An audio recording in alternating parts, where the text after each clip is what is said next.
Bienvenue dans cette vidéo sur Blender. Nous allons voir comment placer des images de référence pour pouvoir modéliser. Alors c'est quand même quelque chose d'extrêmement utile que l'on peut faire par exemple pour modéliser des voitures. On trouve facilement des blueprints sur internet ou alors pour tout autre objet où on a besoin de référence. Donc là on va voir par exemple pour cette lampe à huile où j'ai fait préalablement plusieurs images qui servent de référence. Et on va voir comment on va s'en sortir avec ça. Donc ce qu'on peut faire, c'est déjà les prendre, alors avec Shift, hop, comme ça, et juste on les balance, cliquer et glisser dans la scène. Et on peut voir qu'elles sont... Non, il y en a juste une à la fois. Donc on va recommencer. Hop, j'ai mes images. Donc là, j'ai l'arrière. Je prends celle-ci et je les glisse au fur et à mesure. Voilà. Alors vous voyez qu'elles se placent dans la scène sous forme d'objets empty. On peut voir dans l'outliner. Ici. Et elles sont dans l'angle de la caméra. Donc on va faire un reset de l'angle. Quand je clique par exemple sur mon image ici. Dans Item, ici, Transform, alors, pour y accéder, bien sûr, c'est raccourci clavier N. Et vous pouvez voir dans Item, Transform, ici, il y a les rotations de l'objet. Si je mets 0 en X, voilà. Donc pour aller rapidement, par exemple, pour faire un reset des transforms, on peut faire Alt R et Alt G. Donc Alt R pour faire un reset des transforms rotation et Alt G pour reset des transforms position, ce qui la place en 0, donc au centre. Alors là par exemple, je veux une rotation en X de 90, RX 90 degrés, voilà, et je la bouge un peu ici. Alors, on va les mettre à l'écart, et on va les positionner une à une. Donc celle-ci, c'est l'avant. Donc, je clique dessus et dans Outliner, je la renomme Front. C'est important de renommer au fur et à mesure vos images, d'accord? Comme ça, vous pouvez facilement vous y repérer, enfin vous repérer. Ensuite, celle-là, donc Alt G pour la placer au centre, Alt R, on la place comme ceci, R, Y 90 et il me semble qu'elle est dans l'autre sens. Alors, on va faire ça au fur et à mesure, d'accord? J'ai X. Au début, c'est un peu difficile de s'y retrouver, mais vous allez voir, avec quelques essais, on y arrive facilement. Donc, on les positionne basiquement. Donc, on replace au centre, Alt G, Alt R. Voilà, pour reset des transforms rotation. Et on fait R, X à nouveau. Ah, attendez, c'est laquelle celle-là? Alors celle-là, c'est vue de dessous. Vue de dessous, et bien vue de dessous, pour regarder dessous un objet, elle va se placer dessus. En général, c'est en inverse. Comme ceci. Vous voyez? Front, back. Alors back, je la renomme. B, A, C, K. Celle-là, c'est left, donc on va la renommer left.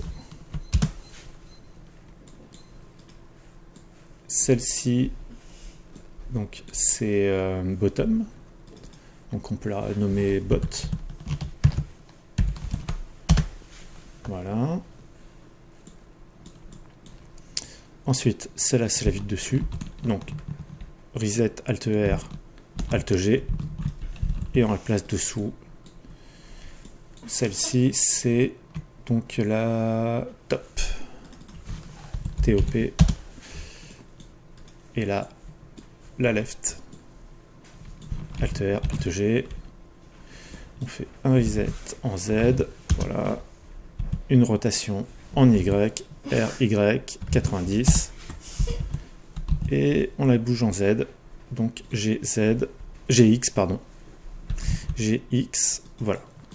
Et vous pouvez voir ici, hein, dans les rotations, là par exemple location,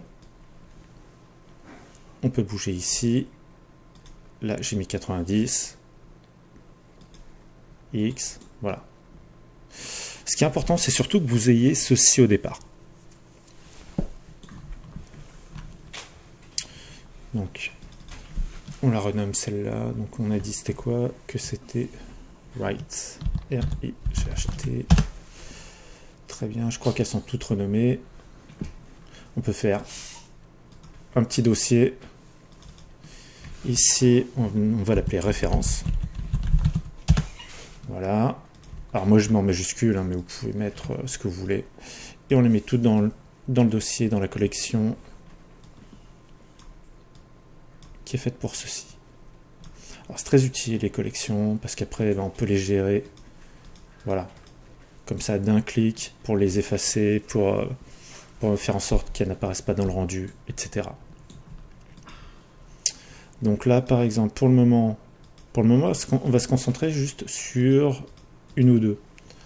Donc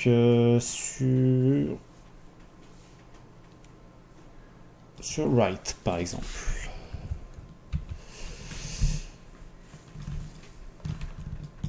Donc right, normalement, si elle est à gauche. Alors, mon objet, il faut la positionner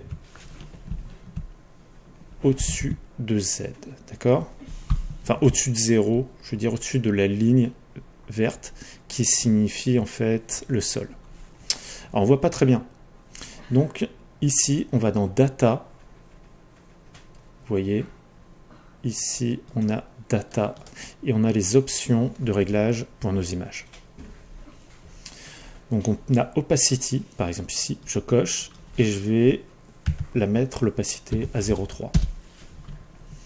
Comme ça me permet en fait de voir comment on se met, comment est notre image.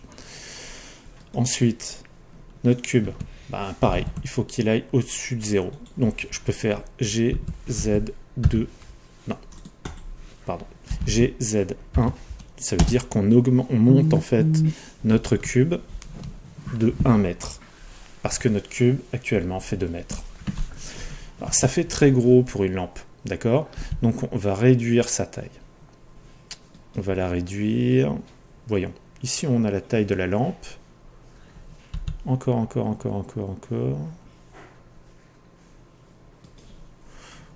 En 1 mètre 0,25 c'est pas mal.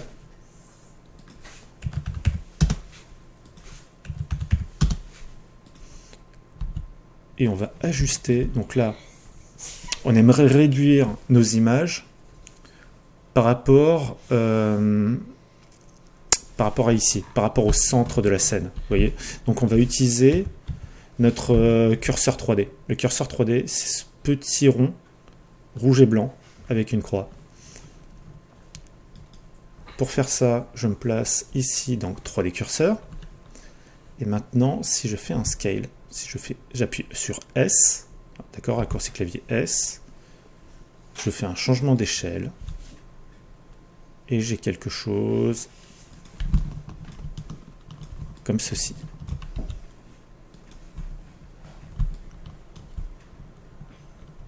Donc de haut en bas, voilà. Et on va servir de ça en fait de référence pour ajuster la taille des images, des autres images. Alors là, pour le moment, on ne veut pas qu'elles apparaissent l'image de l'autre côté. Donc, ce qu'on peut faire, c'est Side. Vous voyez que c'est sur Both. On va mettre uniquement sur Front. Voilà. Maintenant, on va prendre par exemple Front.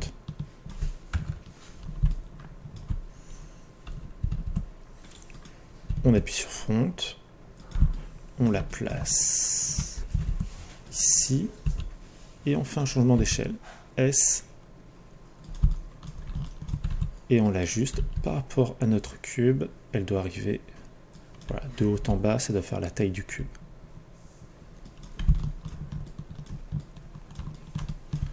Pareil, ici, on appuie sur Opacity, et on règle à 0,3. On peut la reculer un peu, donc G, Y, pour reculer pour reculer l'image. Maintenant, back. Voilà, pareil, hein, je clique. Donc, pour vous mettre dans la vue, donc moi j'utilise le pavé numérique. Donc, par exemple, là, c'est CTRL 1 pour me mettre dans la vue. Mais vous pouvez aussi vous servir de la vue ici, en cliquant sur petit Y. Hop, voilà. Donc, on positionne d'abord par rapport ici.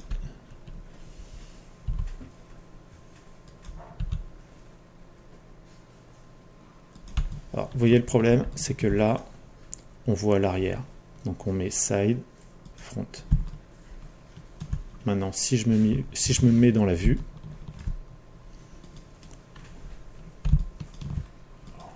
je fais bien attention de cliquer sur l'image.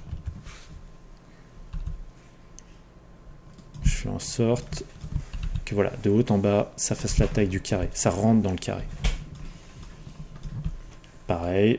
Opacity 0,3 et ici je mets side front. Ah, c'est pas le bon, donc c'est pas grave. Vous voyez, en fait,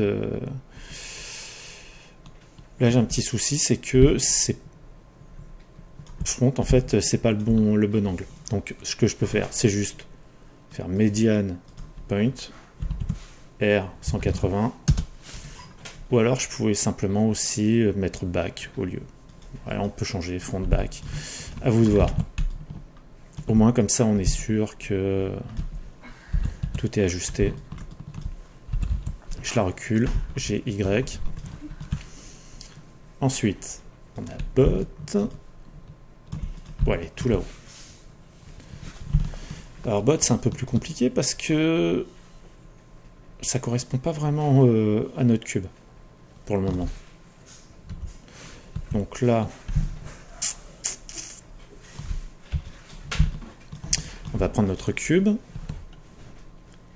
et on va modifier la taille de notre cube. Donc ici, ça prend un côté et là, ça prend l'autre bout. C'est le gabarit ce qu'on appelle. D'accord? Donc edit. Je sélectionne ici. Vous faites bien attention à être en mode viewport shading, donc wireframe, et pas en solide, d'accord? Vous sélectionnez du coup une partie et vous faites bien attention à bouger l'ensemble ici en Y jusqu'au bout. Pareil pour là. Et en Y, j'ai Y. Voilà. Donc, là j'ai mon image bot et je vais la réduire. Je la tourne parce que je vois qu'elle est mal agencée au niveau de la rotation. Donc RZ90. Vous voyez ici, en Z, il y a une valeur de 90.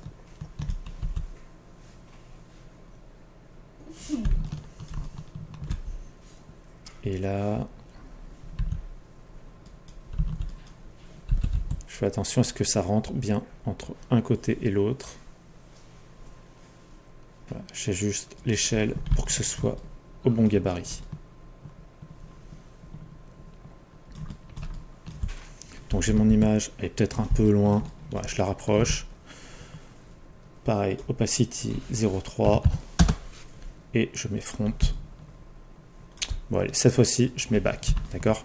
Comme ça, je sais que ça n'affiche que ce que je veux.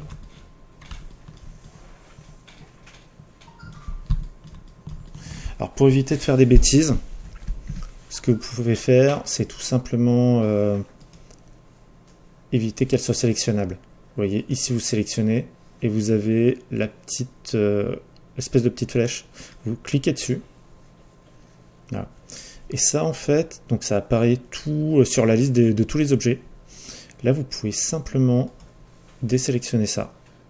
Ce qui fait qu'en fait, votre image n'est plus sélectionnable. Et vous ne risquez plus de vous tromper en la déplaçant, en faisant quoi que ce soit.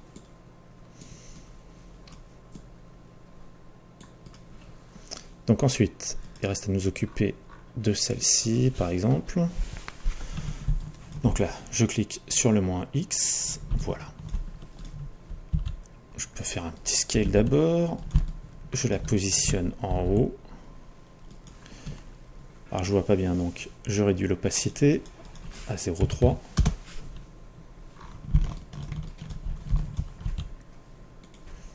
Et maintenant, je me remets en mode 3D curseur ici.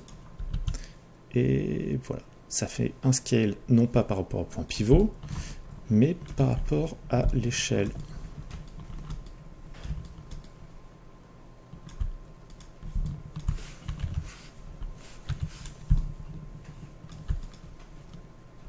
Alors, je me repositionne avec ça.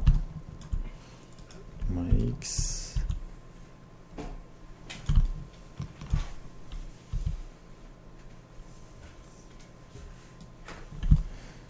Donc maintenant, on a vraiment la hauteur et la longueur.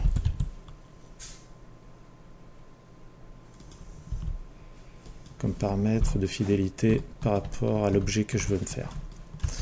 Je l'avance sur X, donc j'ai X, je la positionne.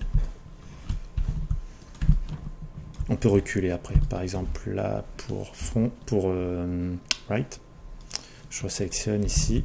Hop, et on va reculer un peu celle-là. J'ai plus qu'à faire ça. Et voyons, top. Je la sélectionne. Et pareil.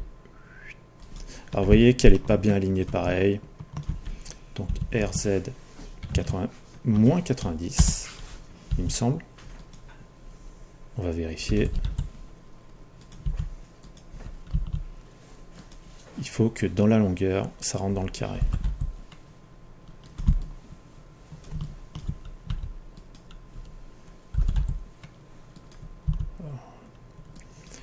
Essayer d'être au plus précis possible, mais bon, après... Alors voilà, là, c'est pas le bon angle.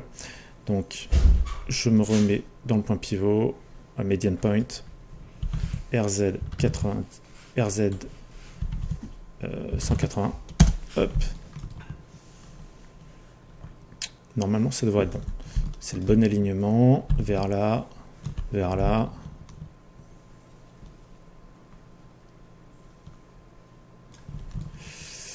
Et voilà, donc là, pareil, opacity 0,3. Et on met uniquement en front. J'enlève ici la possibilité de sélectionner. On peut aussi tout simplement décocher ici. Je me mets en solide et je suis prêt à modéliser mon objet.